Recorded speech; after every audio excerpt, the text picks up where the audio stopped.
جی السلام علیکم، میں ہوں اویس سلیم اور میرے ساتھ ہیں جاوید الرحمان اسلام آباد سے، اور ہمارے خاص مہمان ہیں حق نواز خان پشاور سے۔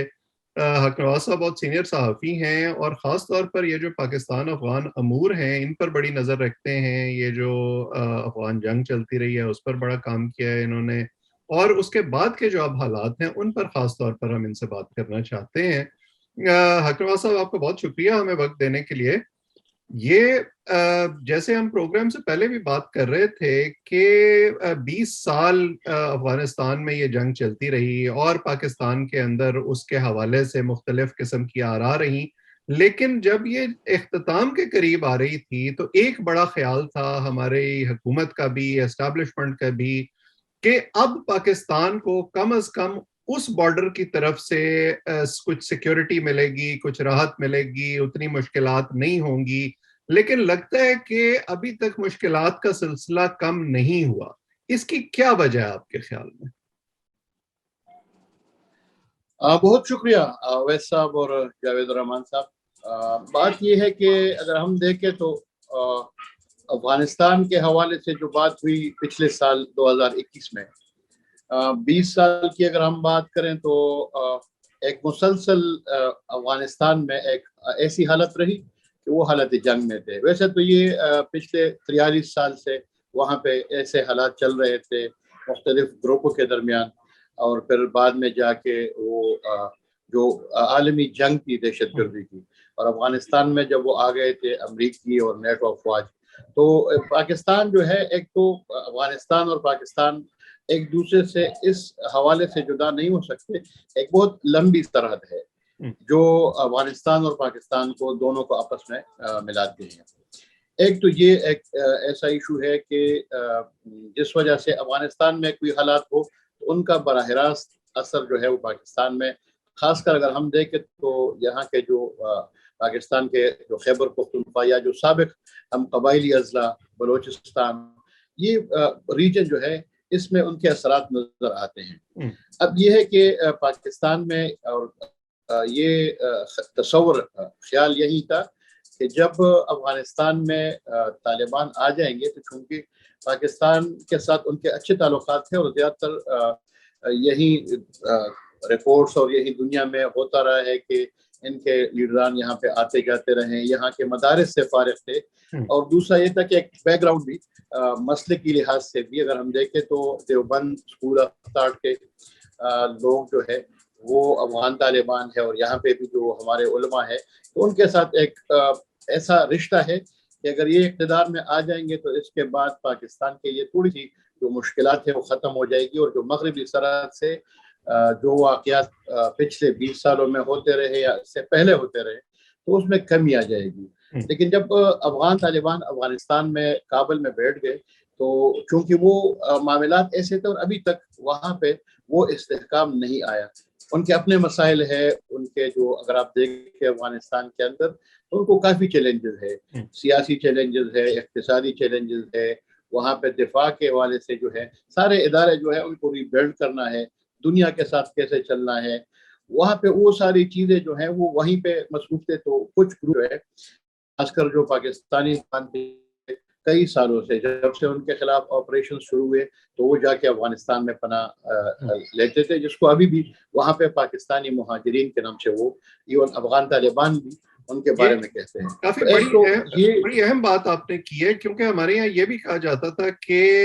شاید اشرف غنی کی حکومت جو ہے وہ ایسے لوگوں کو پناہ دے رہی ہے، اور جب طالبان آ جائیں گے تو اس کے بعد جو ہے ہمارے لیے آسان ہو جائے گا افغان طالبان کے ساتھ مل کے ان کی سرکوبی کرنا۔ لیکن ایسا نہیں ہوا، ہم نے دیکھا بلکہ الٹا پاکستان کی سرحد پر اور پاکستان کے اندر افغانستان سے جو حملے ہو رہے ہیں ان کی شدت میں اضافہ ہو گیا۔ ایسا کیوں ہوا؟ دیکھیں، ایک تو نیچرل اور قدرتی طور پر اگر آپ دیکھیں تو ایک ہی سوچ کے لوگ ہیں۔ تھوڑا سا حالات ہم یہ نہیں ہے کہ ان کو اس پیرائے میں دیکھے جو افغان طالبان کے لیے مسئلہ تھا۔ افغان طالبان کی جو وہاں پہ جس کو جہاد کہتے تھے کہ امریکیوں کے خلاف ان کا ہے، اور غیر ملکی آ کے ان کے ملک پر قابض ہے، اور طالبان سے انہوں نے حکومت چھینی ہے تو ان کا وہاں پہ ایک جواز۔ اب پاکستان میں جو طالبان ہے جو یہاں پہ لڑتے ہیں پاکستانی سیکورٹی فورسز کے خلاف، یا یہاں پہ جو انہوں نے کارروائیاں کی ہے، اس بارے میں تھوڑا سا وہ حالات مختلف ہے. لیکن چونکہ ماضی میں ہم دیکھیں افغان طالبان کو اس وقت ضرورت تھی، جب وہ افغانستان میں امریکہ کے خلاف لڑ رہے تھے تو یہی جو ان کی لیڈرشپ تھی، یہی جو پاکستانی طالبان تھے، یہ ان کے ساتھ ایک الائی کے طور پہ بھی تھے اور ان کی اطاعت میں بھی تھے، جو ابھی تک وہ مانتے بھی ہیں. تحریک طالبان پاکستان جو ہے، ان کی جو لیڈرشپ ہے، وہ ابھی تک وہ یہی کہتی ہے کہ جو افغان طالبان کے امیر المؤمنین یا جو اس کے سربراہ ہے، اس کی اطاعت کو یہ بھی مانتے ہیں. تو ایک تو وہ جو چیزیں ہیں جو میں آپ کو بتا رہا ہوں کہ جس کی وجہ سے مشکلات، ایک مشکلات افغان طالبان کی اندرونی مسائل جو ابھی تک چل رہی ہے، ان کو جو مسائل ہے تو اس طرف اس کی توجہ نہیں. دوسری بات یہ ہے کہ اس کا فائدہ اٹھا کے تحریک طالبان نے وہاں سے کارروائی تیز کر دی، کیونکہ اب وہاں پہ ریگولر کوئی فورس نہیں تھی، ادارے تھے، افغان طالبان وہاں پہ مصروف تھے، دنیا کے ساتھ سفارتی لیول پہ مختلف قسم کی چیزیں ابھی تک چل رہی ہے. دوسرا یہ ہے کہ یہاں پہ جو خیال تھا کہ ان کے آنے سے اس پہ ٹائم لگتا ہے، اور وہ ٹائم آہستہ آہستہ جب ہم دیکھتے ہیں تو اس میں خاص کر جو موجودہ قائم مقام وزیر داخلہ ہے افغان طالبان کے، سراج الدین حقانی، ان کا ایک کردار ہے، ان کے گروپ کا ایک کردار ہے. ٹھیک ہے، طالبان تو یہ نہیں مانتے کہ یہ کوئی الگ گروپ ہے، لیکن ویسے افغان طالبان کے اندر جو جلال الدین حقانی یا اس کے بیٹے ہیں، تو انہوں نے ایک کردار ادا کیا پچھلے سال بھی. اور یہ جو مشکلات جس طرح آپ نے ذکر حوالہ دیا کہ پہلے یہ کیوں ہوا ہے، تو ایک تو ان کے لیے، افغان طالبان کے لیے یہ بھی بڑا ایک مشکل فیصلہ ہے، آگے بھی مشکل فیصلہ ہے، جو کچھ لوگوں کا خیال ہے کہ اب پاکستانی طالبان کے خلاف وہ پھر کارروائی کریں گے اگر مذاکرات خدا نخواستہ ناکام ہوتے ہیں. تو مجھے مطلب ذاتی طور پہ ایسا نہیں لگتا. اسی وجہ 2-3 وجوہات ہیں. ایک تو یہ ہے کہ داعش اس خطے میں سرگرم ہے، تو افغان طالبان کے خلاف بھی وہ لڑ رہے ہیں، پاکستان میں بھی وہ کارروائیاں کر رہے ہیں. پشاور میں پچھلے 2 مہینے پہلے جو یہاں پہ ایک بہت بڑا حملہ کیا، یہ ایک بہت بڑی وجہ ہے. اس چیز کو نظر رکھتے ہوئے کہیں ایسا نہ ہو جس طرح ماضی میں یہی طالبان، پاکستانی طالبان کے کچھ لوگ جو تھے سرکردہ، وہ چلے گئے تھے باقاعدہ داعش خراسان میں شامل ہو گئے تھے. تو یہ ایک خدشہ ہے کہ ایسا نہ ہو کہ سارے تو نہیں، لیکن اس میں سے کچھ لوگ وہاں پہ چلے جائیں. دوسری بات یہ ہے کہ جو افغان طالبان کے اپنے لوگ ہیں، وہ جو یہاں پہ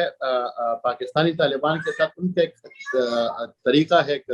رشتہ، ایک جو کہتے ہیں رابطہ رہا ہے، تو وہاں پہ بھی ان کے لیے ایک نرم گوشہ ہے. اور یہ کہا جاتا ہے کہ وہ یہاں پہ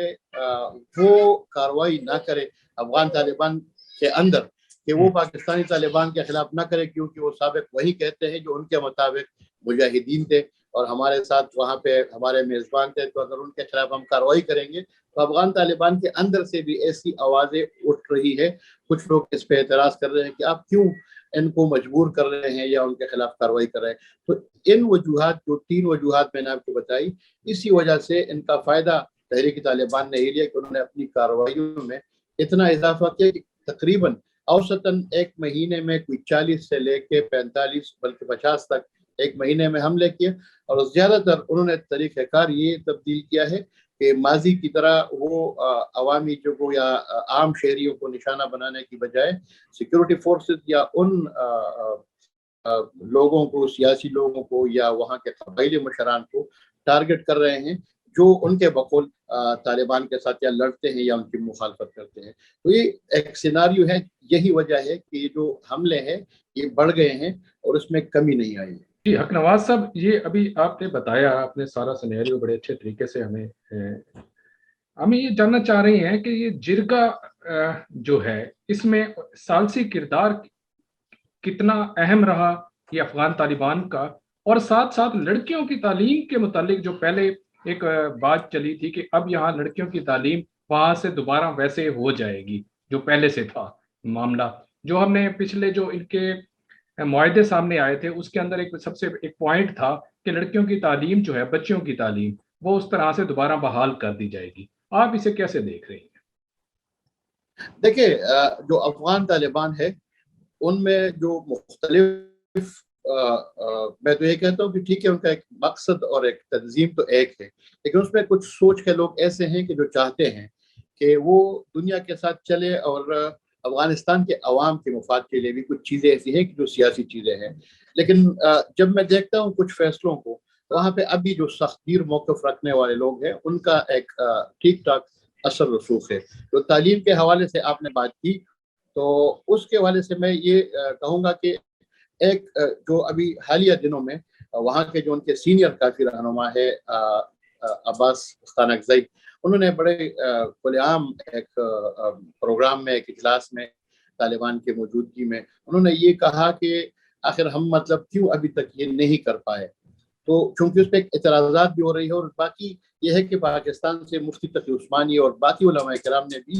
ان کو خطوط لکھ کے کہ اس طرح نہ کرے، دنیا کو ایک میسج جا رہا ہے اسلام کے حوالے سے۔ تو ایک وہ جو لڑکیوں کی تعلیم کے بارے میں ابھی تک ان کا جو تصور ہے، کیونکہ ان کے اپنے کچھ ایسے لوگ ہیں کہ جو یہ سوچ رہے ہیں کہ ایسا نہ ہو کہ کل ہم پہ یہ اعتراض اٹھ رہے ہیں کہ آپ نے ان کو اتنی آزادی دی ہے، حالانکہ کچھ لوگ اس پہ متفق ہے کہ اس کو جلد از جلد شروع کیا جائے، اور یہ ایک ایسا ایک نان ایشو کو ایک ایشو بنایا ہوا ہے جہاں تک یہ لڑکیوں کی تعلیم کا حوالہ سے ہے۔ اور ابھی تک 10 مہینے ہو گئے ہیں، تو میرے خیال میں 10 مہینوں میں اگر یہ کچھ نہیں کر سکتے، نئے بلڈنگز بنانے تو ضرورت نہیں ہے، انہی بلڈنگز میں یہ کر سکتے ہیں جس طرح یونیورسٹیز کو انہوں نے کھولا اور اس میں انہوں نے طریقہ دیا ہے۔ تو اسکول میں خاص کر ان بچیوں کو جو کلاس 6 سے اوپر 12 سال کی عمر کی لڑکیاں، کالج تک 12ویں جماعت تک، تو ان کو مطلب کیوں یہ 1 سال سے ان کا 1 سال ضائع ہو گیا ہے، اور اس کو ویسے مطلب لٹکانا میرے خیال میں یہ مزید ان کے لیے مشکلات مغربی دنیا میں بھی، اور ایون جو مسلمان ممالک ہے خاص کر وہاں پہ لوگ یہ اعتراض کر رہے ہیں کہ جو باقی اسلامی ممالک ہے پاکستان کا حوالہ دے رہے ہیں، عرب ممالک کا دے رہے ہیں، بلکہ ان کے اپنے طالبان کے کچھ ہے جو ان کے لیڈران ہیں، ان کی بچیاں باہر قطر میں، پاکستان میں جو پڑھ رہی ہیں، تو یہ ساری چیزیں جو ہیں اس کے لیے ویسے میرے خیال میں جو میری سوچ ہے، یہ اپنے لیے لوگوں کو جو ناقدین ہے ان کو ایک موقع دے رہے ہیں، اور یہ مطلب افغان طالبان کے حق میں نہیں ہے دنیا کے ساتھ جانے کا۔ دوسرا جو جرگے کے حوالے سے آپ نے سوال کیا ہے، تو تھوڑا سا یہ پہلی مرتبہ ہوا ہے کہ چیزیں کچھ کھل کے سامنے آ گئی۔ پہلا یہ تھا کہ اکثر لوگ پوچھتے تھے، جو میں نے پہلے ذکر کیا تھا کہ یہ جو سلسلہ تھا، یہ جب افغان طالبان نے 15 اگست کو افغانستان کے پر پورے افغانستان پر کنٹرول سنبھال لیا تھا، اس کے بعد ستمبر سے پاکستان کی طرف سے یہ آوازیں، یہ چیزیں آ رہی تھی، اور کافی بیانات بھی اوپن آئے تھے، سابق وزیر خارجہ شاہ محمود قریشی کی طرف سے بھی آئے تھے، دوسرے حکام کی طرف سے بھی، کہ افغان طالبان اس طرف توجہ دے، یہ جو مسئلہ ہے اس کو کنٹرول کرے۔ اب یہ تھا کہ وہاں سے جو کوششیں شروع ہو گئی تھی درپردہ، ان کوششوں کے بعد ایک جو سامنے ایک چیز آئی، تو اس کا ہمیں تب پتہ چلا کہ جب ایک جنگ بندی کا اعلان ہوا تحریک طالبان پاکستان کی طرف سے، ثالثی کا۔ اب مزے کی بات یہ ہے کہ ابھی تک جو افغانستان کے مسئلہ، جس طرح امریکہ اور افغان طالبان کے درمیان جو مذاکرات وغیرہ تھے، یا جو ایک دوحہ معاہدہ ہوا، تو اس میں پاکستان کا ایک کلیدی کردار تھا۔ اب پاکستان مشکل میں ہے، اور دیکھ رہے ہیں کابل کی طرف کہ اب کابل کی طرف سے افغان طالبان کی طرف سے پاکستان کو کیا حمایت یا کیا سپورٹ حاصل ہو سکتی ہے۔ تو اس چیز کو لے کے افغان طالبان کی جو قیادت ہے، خاص کر جس طرح میں نے ذکر کیا، جو ان کے موجودہ قائم مقام وزیر داخلہ سراج الدین حقانی ہے، وہ اس میں ایک اہم کردار ادا کر رہے ہیں، اور جو ثالثی ہیں، ثالثی کمیٹی کے سربراہ بھی وہ ہے، جنہوں نے پاکستانی حکام اور طالبان کے درمیان پس پردہ جو مذاکرات چل رہے تھے، جو ابھی تک کھل کے سامنے نہیں آئے تھے، بلکہ جب یہ جرگہ اناؤنس ہوا تو پتہ چلا کہ باقاعدہ مذاکرات ہو رہے ہیں۔ اس سے پہلے کور کمانڈر پشاور یہاں سے گئے تھے، کیونکہ پہلے وہ آئی ایس آئی کے سربراہ رہے جنرل فیض حمید، تو وہ کابل کا گئے، اس سے پہلے بھی ان کی ملاقاتیں ہوئی۔ اسی طرح باقی بھی جو ہمارے پاکستانی حکام تھے، وہ جا کے افغان طالبان کے ساتھ اور ان کے ذریعے یہ پاکستانی طالبان کے ساتھ ایک سلسلہ چل رہا تھا۔ پھر ایک بریک اس میں آیا دسمبر میں، جب وہ معاہدہ جب وہ سیز فائر جو ہے وہ آگے نہیں بڑھ سکا، اس میں توسیع نہیں کی گئی، تو لوگوں کا خیال تھا کہ پہلا مرحلہ ناکام ہو گیا ہے۔ تو پھر اس کے بعد جب کور کمانڈر پشاور بنے جنرل فیض حمید، تو انہوں نے یہاں سے پھر سب سے پہلے جو کام کیا، چونکہ تحریک طالبان پاکستان اس کی جو بنیادی اور اہم مرکزی قیادت ہے وہ محسود قبیلے کے پاس ہے، روایتی طور پہ کیونکہ وہ بنی بھی وہیں پہ تھی، تو محسود ملکان کو انہوں نے وہاں کے جو ٹرائبل ایلڈرز تھے، قبائلی مشران تھے، ان کو اکٹھا کیا اور ان کے سامنے یہ بات رکھی کہ آپ کس طرح جا کے ایک کردار ادا کر سکتے ہیں کہ اس امن کے عمل کو آگے بڑھایا جائے۔ اس میں پھر یہاں سے کچھ لوگ گئے وہاں پہ خوست میں، ان کی ملاقاتیں ہوئی طالبان کے ساتھ، اور یہ دوسرا مرحلہ تھا۔ تو اس نے بھی تھوڑا بہت اس معاملے کو جو بریک ہوا تھا اس کو آگے لے کے گئے، لیکن اس وقت تک لوگ ہماری طرح لوگ ہم یہ سوچ رہے تھے کہ آخر طالبان کو حکومت پاکستان کیا جواب میں دے گی، مطلب وہ کیا چاہتے ہیں، یہ کہ وہ چیزیں مطالبات سامنے نہیں آئے تھے، وہ تب سامنے آ گئے تھے جب یہ جرگہ جو پشتون جرگہ آپ کہہ سکتے ہیں، قبائلی جرگہ کہہ سکتے ہیں، اس میں مالاکنڈ ڈویژن میں کہوں گا مالاکنڈ سوات سے، وہاں سے کچھ سینئر اور سیاسی لوگ اور وہاں کے جو قبائلی لوگ گئے ہیں، کچھ پھر دوسرے جو قبائلی اضلاع تھے جو سابقہ فاٹا کے تھے، ان کے کچھ لوگ یہاں سے، کچھ سابق پارلیمنٹیرین جس میں وفاقی وزیر ساجد طوری کا نام ہے، اخونزادہ چٹان جو پہلے MNA باجوڑ سے رہ چکے ہیں، گورنر جو رہ چکے ہیں شوکت اللہ خان باجوڑ سے ناوگے، تو وہ وہاں سے گئے، محمد ایجنسی سے، اسی طرح اورکزے اور باقی جو خیبر ایجنسی سے لے کے وزیرستان تک۔ تو یہ پہلی مرتبہ دونوں فریقین کے درمیان باضابطہ، جن کی نہ صرف یہ ہے کہ طالبان نے بلکہ افغان طالبان نے بھی اس کی تصدیق کر دی کہ جی مذاکرات ہو رہے ہیں اور ہم اس کی میزبانی کر رہے ہیں۔ تو یہ جو سلسلہ تھا جو 3 دن کا تھا، 3 دن ان کے مذاکرات ہوئے، جو آپ کہہ سکتے ہیں کہ یہاں سے منگل کے روز یہ چلے گئے تھے، بدھ کے روز، جمعرات کو اور جمعے کو، یہ 3 دن مذاکرات ہوئے۔ اور اس کا اگر آپ دیکھیں تو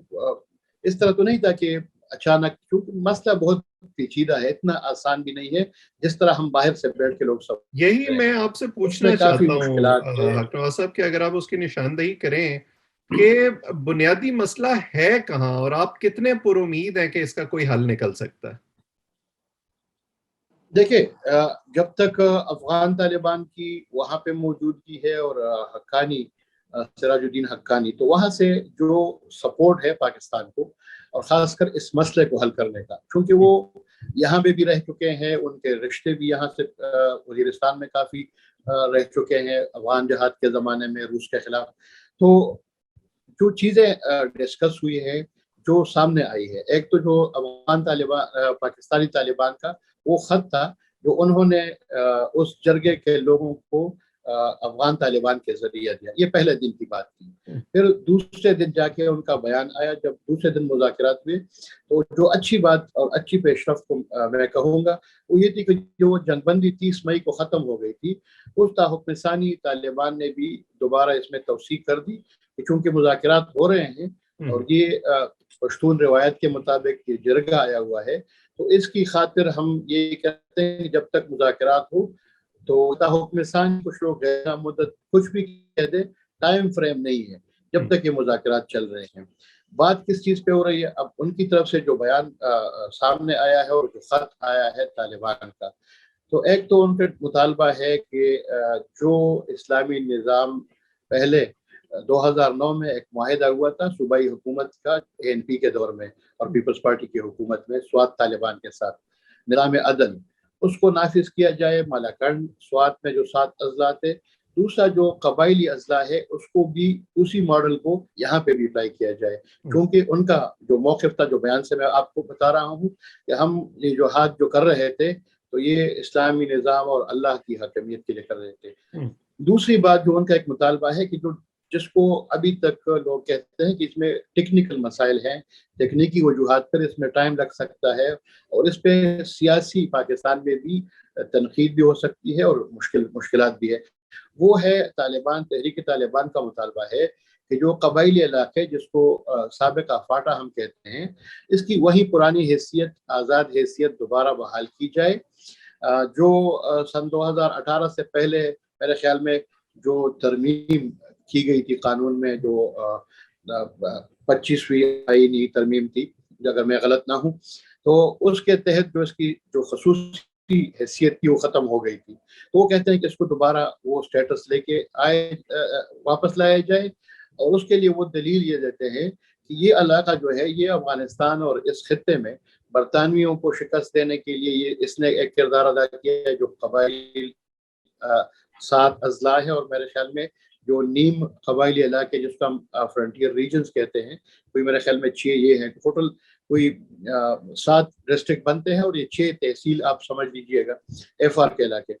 تو وہ کہتے ہیں کہ ان علاقوں نے سابقہ روس کے خلاف بھی ایک کردار ادا کیا، اور روس کو شکست دینے میں ایک اہم کردار تھا. اور پاکستان کا ایک سرحدی علاقہ، جس طرح 1947 میں اس خط میں اس نے تحریک طالبان نے اس کا بھی حوالہ دیا کہ محمد علی جناح جو پاکستان کے بانی تھے، ان کے ساتھ بھی ایک معاہدہ ہوا تھا. کافی تفصیل اس میں تھی کہ وہ جو حیثیت تھی کہ انہوں نے یہی یقین دہانی کرائی تھی کہ قبائلی علاقوں کا جو حیثیت ہے اس کو تبدیل نہیں کیا جائے گا. اسی شرط پہ قبائل جو ہے وہ پاکستان کے ساتھ شامل ہو گئے تھے. تو تھوڑا سا یہ ایک پس منظر، اس پہ ابھی بات جو آگے نہیں بڑھی ہے، لیکن یہ ہے کہ ختم نہیں ہوئی. اس پہ یہ کہا گیا ہے کہ اس پہ مطلب مزید بھی بات چیت ہوگی، چونکہ یہ زیادہ لوگ تھے اس جرگے میں. میرے خیال میں کوئی 50 سے زیادہ، کوئی 53 تک لوگ تھے. اس میں سرکاری لوگ بھی تھے، سابق پارلیمنٹیرینز بھی تھے، اس میں قبائلی مشران بھی تھے، اور سرکاری حکام بھی تھے. تو انہوں نے ایک اس میں بھی کہا کہ کچھ 10 لوگوں کی ایک کمیٹی آمنے سامنے بٹھا کے انہوں نے کچھ چیزوں کو آگے لے کے گئے. ایک کمیٹی ہے جس کو افغان طالبان کے وزیر داخلہ سراج الدین حقانی جو ثالثی بھی کر رہے ہیں، وہ اس کو ہیڈ کر رہے ہیں، اور اس میں تحریک طالبان کے لوگ بھی ہیں اور پاکستان کے لوگ بھی ہیں. تو یہ چیزوں کو ابھی تک اگلی جو تاریخ ہے وہ تو نہیں دی گئی ہے کہ کب مذاکرات ہوں گے. لیکن جو ذرائع جو لوگ وہاں پہ گئے ہیں ان کے خیال میں کہ آئندہ مطلب 2 ہفتوں تک امکان ہے کہ جو چیزیں رہ گئی ہے ان پہ بات چیت کے لیے دوبارہ ہم بیٹھیں گے. اب ہو سکتا ہے کہ اسی طرح جرگے کی شکل وہ نہ ہو، باقاعدہ مذاکرات. تو آپ یہ کہہ سکتے ہیں کہ یہ جو جرگہ تھا اصل میں جرگہ بھجوا کے افغان طالبان اور پاکستانی طالبان، حکومت پاکستان نے وہاں پہ جا کے ایک عمل کو شروع کیا اور اس کا باقاعدہ باضابطہ اعلان کیا. جس طرح افغان طالبان کا سالوں سے پس پردہ امریکہ سے رابطے تھے، لیکن